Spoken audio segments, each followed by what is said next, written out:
नमस्कार दोस्तों, कैसे हो आप सभी लोग। मस्त हो, दुरुस्त हो, कैसी रही राखी। सब कुछ अच्छा रहा। आज भुजरिया का त्यौहार है, अगर आप मनाते हो तो उसकी भी आपको शुभकामनाएं। अब मैच है ऑस्ट्रेलिया और साउथ अफ्रीका के बीच में। मैचेस की झड़ी लग चुकी है। द 100 के 4 मैचेस हैं, फिर ये वाला मैच आ गया। पाकिस्तान का मैच भी चल रहा है। चलो इसको तो हम खैर छोड़ देंगे, लेकिन ये मैचेस तो नहीं छोड़ सकते। ऑस्ट्रेलिया साउथ अफ्रीका का मैच, जो कि ग्रैंड लीग के लिए एक बड़ा ही कमाल का मैच है। सारे खिलाड़ियों के रिकॉर्ड देखेंगे, किसका रिसेंट फॉर्म अच्छा है उसके बारे में बात करेंगे, कुछ वीकनेसेस पे नजर डालेंगे, फिर तैयार करेंगे एक जबरदस्त कॉम्बिनेशन। तो वीडियो को पूरा देखना, फिर अपनी टीम को तैयार करना और प्रॉफिट के साथ में इस मैच को फिनिश करना। तो चलिए शुरुआत करते हैं। सबसे पहले भाई लोगों, अगर आज पहली बार जुड़े हो तो अपने भाई विकास सिंह राजपूत को सब्सक्राइब कर लो अभी। Fantasy talent hub YouTube channel पे सब्सक्राइब बटन पर क्लिक करके, और साथ में ना वीडियो को लाइक और कमेंट कर दीजिएगा। हाँ, तो इसके अलावा टेलीग्राम ज्वाइन कर लेना, क्योंकि भैया इतने सारे मैचेस चल रहे हैं, सबकी वीडियो बना दूँ संभव ही नहीं है। संभव ही नहीं है, इसीलिए टेलीग्राम ज्वाइन करो। जो अपडेट आपको मिलते जाएंगे, सारे मैचेस के अपडेट आपको दूंगा। बस इसके लिए करना यह है कि वीडियो के डिस्क्रिप्शन में टेलीग्राम का लिंक दिया है, कमेंट सेक्शन में भी टेलीग्राम का लिंक है। जहां से आपको आसान लगे वहां पर जाइए, क्लिक करिए और ज्वाइन कर लीजिए। फ्री है और किसी को पैसे मत दीजिएगा, ठीक है। चलिए बात कर लेते हैं मैदान के बारे में। मैच होगा यहाँ पे मैरारा ओवल डार्विन में।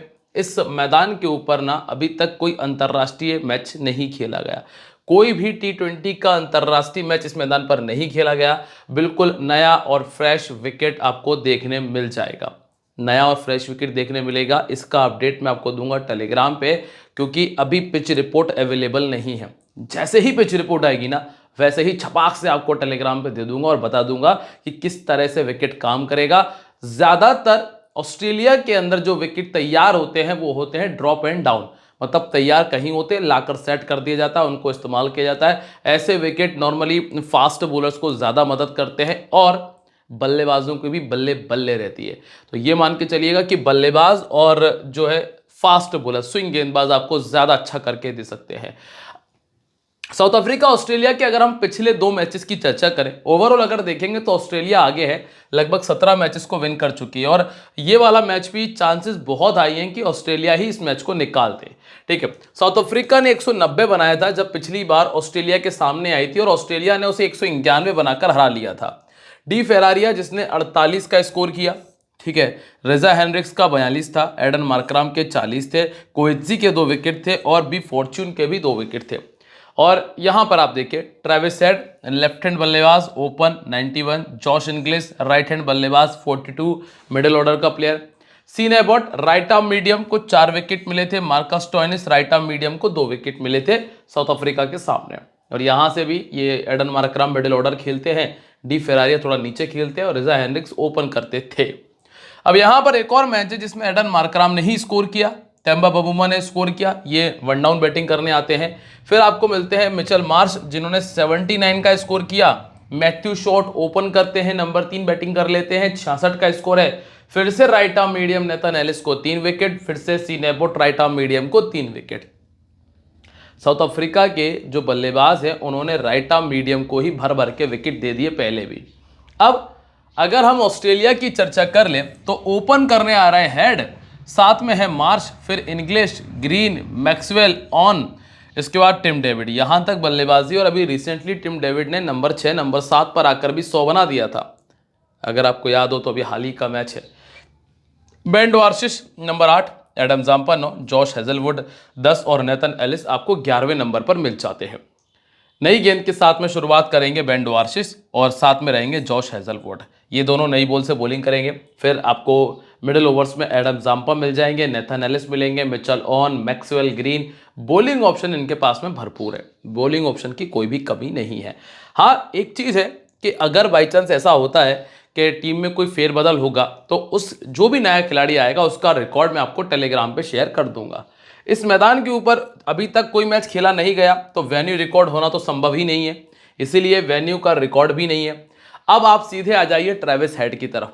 ट्रेविस हेड जिन्होंने इस मैदान पर 37 के बैटिंग एवरेज को, ट्रेविस हेड पिछले 1 साल के अंदर, मैं आपको समझा देता हूं। साउथ अफ्रीका के सामने हेड ने मैच खेले हैं 3, रन बनाए 115, एवरेज है 38 का, एक बार 50 से ऊपर का स्कोर है। ऑलमोस्ट हर मैच में लगभग 30 रन का आंकड़ा पार किया है। पिछले अगर हम 2 सालों की बात करें तो 21 मैचेस में लगभग हर मैच में 30 का आंकड़ा पार किया। ये खिलाड़ी आपके लिए कंफर्म है, और तो और वाइस कैप्टन का भी काम कर जाएगा। इनको दिक्कत आती है ऑर्थोडॉक्स गेंदबाजी से। ऑर्थोडॉक्स गेंदबाजी जब आती है तो ये फंसते हैं, 4 बार आउट हो चुके हैं। लेग स्पिन के सामने ये 2 बार आउट हो चुके हैं, और सेकेंड इनिंग में इन्होंने ज्यादातर मैचेस में अच्छी बैटिंग की है। सामने वाली टीम के पास में जॉर्जी लिंडे हैं जो कि पावर प्ले में शुरुआत करेंगे, लेकिन ये उतने विकेट टेकर बॉलर नहीं है, इसलिए ट्रेविस हेड आपके कंफर्म है। नंबर 2 पर आपको मिल जाते हैं मिचेल मार्श। मिचेल मार्श ने साउथ अफ्रीका के सामने 11 मैचेस में 315 किया है। नॉट आउट रहने की वजह से लगभग 40 का एवरेज है, 250 है, और पिछले 2 सालों में भी 30 का एवरेज इन्होंने मेंटेन किया। मतलब ये दूसरा प्लेयर भी आपको कंफर्म हो गया। लेग स्पिन ने इनको जरूर 3 बार आउट किया है अपनी पिछली 26 गेंदों में, और लुंगी एनगिडी ने 35 गेंदों में 2 बार आउट किया, लेकिन स्ट्राइक रेट देखिए 171 का है, जो कि ये कह सकते हो कि रन बनाते हुए आउट हुए हैं। अब आप आइए नंबर 3 पे, जहां जॉश इंग्लिश मिलते हैं, जो साउथ अफ्रीका के सामने सिर्फ 20 के एवरेज को मेंटेन कर रहे हैं, मतलब लगभग हर मैच में 20 रन पर। अगर आप पिछले 1 साल की बात करोगे तो 250, 200 किए हैं, पहले बैटिंग करते हुए शतक, सेकंड बैटिंग करते हुए 50 और 35 का एवरेज है। ये तीसरा प्लेयर भी आपकी टीम में जगह बना रहा है। अब लगातार खिलाड़ी अगर टीम में जगह बना रहे हैं तो छोड़ेंगे किसको? ऊपर के 3 प्लेयर तीनों के तीनों टीम में आ रहे हैं। अब आप नंबर 4 पर आएंगे तो यहां मिलते हैं आपको कैमरून ग्रीन। कैमरून ग्रीन 36 का एवरेज मेंटेन कर रहे हैं अपनी पिछली 17 पारियों में। ऑलमोस्ट हर तीसरी पारी में इन्होंने 50 बना दिया। ज्यादातर ऐसा हुआ है जब टीम सेकंड बैटिंग कर रही थी तब इन्होंने 50 किया। 12 इनिंग में 12 विकेट भी हैं। चूंकि बॉलिंग शायद ही करें तो बॉलिंग तो नहीं आने वाली, अब आएगी सिर्फ बल्लेबाजी। और अब बल्लेबाजी की अगर हम देखें तो भाई रिकॉर्ड तो बड़ा ताबड़तोड़ है। इसके बावजूद भी दोस्तों ये वो प्लेयर है जिसको मैं छोड़ने का विचार बनाता हूं ज्यादातर मैचेस में। रीजन है कि आप चौथे नंबर पर आ रहे हो, अगर सेकेंड इनिंग में बैटिंग कर रहे हो, बाई चांस ऊपर बैटिंग करने का मौका ही ना आए, और यही रीज़न है कि जो कैमरून ग्रीन है ना वो मेरी टीम में जगह नहीं बना पाते हैं स्मॉल लीग में स्पेशली। हालांकि प्लेयर बहुत तगड़े हैं, रिकॉर्ड आप ऑलरेडी खुद से देख रहे होगे। ये है कि अगर आप ऊपर से किसी एक प्लेयर को छोड़ रहे हो, और छोड़ने लायक प्लेयर कौन है वो भी अगर मैं बताऊं, अब मान लीजिए कि लेफ्ट आर्म बॉलर बॉलिंग कर रहा है नांद्रे बर्गर, तो आप मिचेल मार्श को छोड़ सकते हो। मिचेल मार्श को छोड़ सकते हो। अगर जॉर्जी लिंडे के भरोसे छोड़ना है तो फिर आप ट्रेविस हेड को छोड़ सकते हो। इसके बाद आप कैमरून ग्रीन के पास आ सकते हैं। हाल फिलहाल की स्थिति में इनको भी लेफ्ट आर्म मीडियम ने 3 बार आउट किया है। सामने वाली टीम के पास में बॉलर है नांद्रे बर्गर। इसके बाद आते हैं नंबर 5 मैक्सवेल। मैक्सवेल को छोड़ना थोड़ा सा मुश्किल होता है, कारण है कि बॉलिंग भी कर लेते हैं। क्योंकि बल्लेबाजी में तो भगवान भरोसे ही चलता है इनका काम। अगर आप इनका परफॉर्मेंस देखेंगे तो लगभग 30 का एवरेज आपको मिलेगा, क्योंकि 5वें नंबर पर बैटिंग कर रहे हैं। ज्यादातर मैचेस में नॉट आउट चले जाते हैं, पर अभी के लिए टीम में कंफर्म है। और तो और वाइस कैप्टनसी का भी अच्छा काम करेंगे, कैप्टनसी का भी काम कर लेंगे। तो ग्लेन मैक्सवेल कंफर्म है। अभी 5 में से 4 प्लेयर टीम में आ गए। बारी आती है मिचेल ऑन की।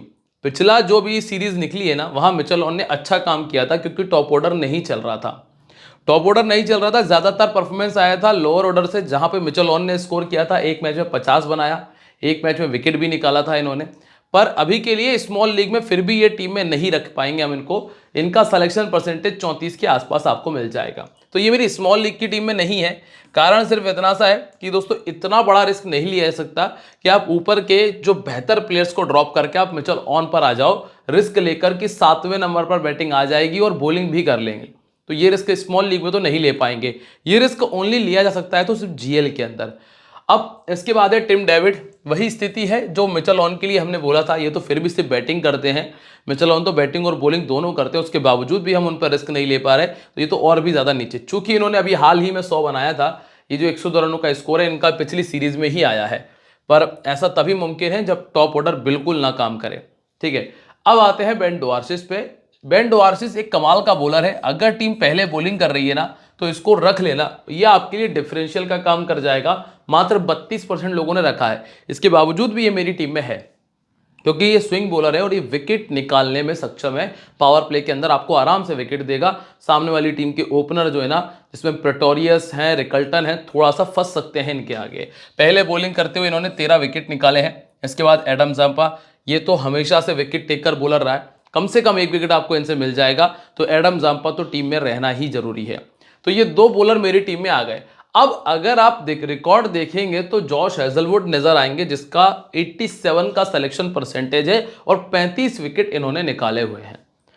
फ्रेंड्स, अगर मैं टीम तैयार कर रहा हूं पहले बॉलिंग के हिसाब से तो मैं जॉश हेजलवुड को रख लूंगा, और अगर मैं टीम तैयार कर रहा हूं सेकंड बॉलिंग के हिसाब से तो फिर मैं जॉश हेजलवुड की तरफ नहीं जाऊंगा। कारण सिर्फ इतना सा है कि जॉश हेजलवुड टेस्ट मैच के बहुत अच्छे प्लेयर हैं और वनडे के बहुत अच्छे बॉलर हैं, परंतु फिर भी मैं टेस्ट T20 क्रिकेट में इनको उतना ज़्यादा इफेक्टिव नहीं मानता जितने इफेक्टिव मैं बेन डॉर्सेट को मान के चलता हूँ। आप कहोगे कि यार अभी IPL में कमाल किया था, प्लेयर अच्छा है। IPL में बहुत सारे इंडियन प्लेयर्स भी खेलते हैं जिनको दिक्कत आती है बाहर के प्लेयर से, लेकिन यहाँ सारे साउथ अफ्रीकन खेलेंगे और इनको ना तो पेस से दिक्कत है ना बाउंस से दिक्कत आएगी, इसीलिए ये मेरी टीम में सेकंड इनिंग में नहीं आ पाएंगे, पहली इनिंग में ज़रूर कंफर्म है। बाकी टॉस के बाद पिच के हिसाब से तय करेंगे तो मैं आपको टेलीग्राम पे बता दूंगा।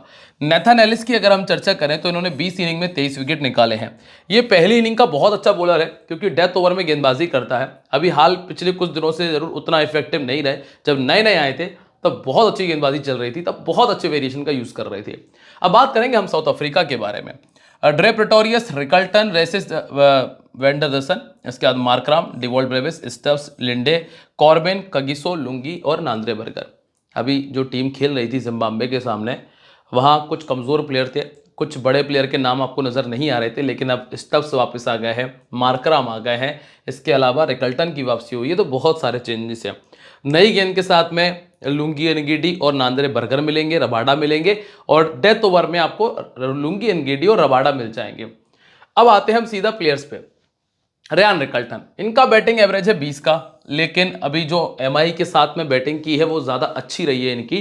पहले बैटिंग करते हुए 16 का एवरेज है, सेकंड बैटिंग करते हुए 21 का एवरेज है। सिर्फ IPL के रिसेंट फॉर्म को देखते हुए मैं इनको टीम में रख रहा हूँ।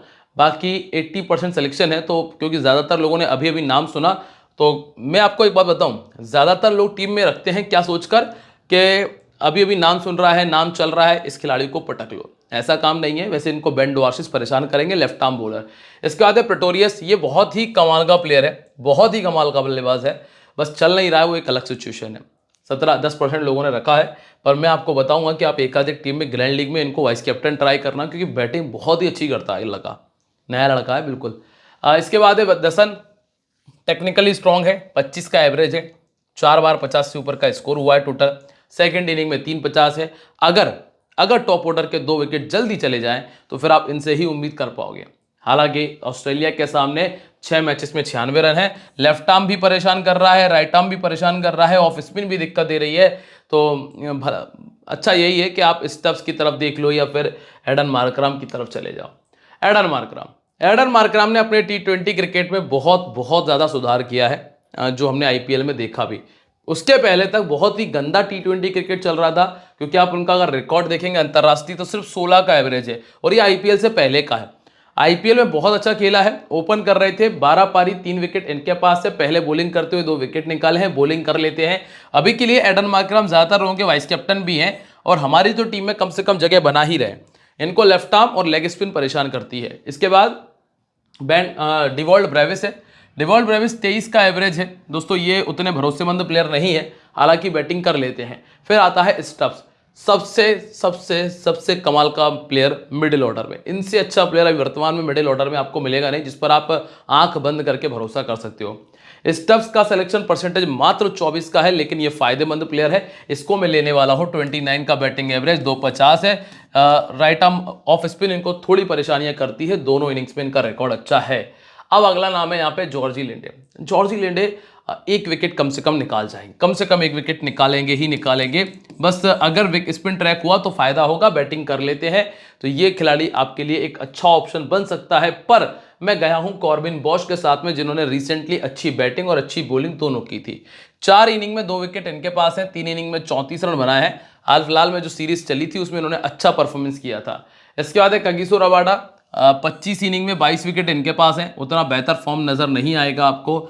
ऐसा ही कुछ है लुंगी एनगीडी के साथ में, जिनके पास 24 इनिंग में 32 विकेट हैं, सारे के सारे विकेट पहले बॉलिंग करते हुए, 17 में 26। जब पहले बॉलिंग की है तब अच्छा कर रहे हैं, लेकिन जब बात सेकंड इनिंग की आ रही है तो बेकार परफॉर्मेंस चल रहा है।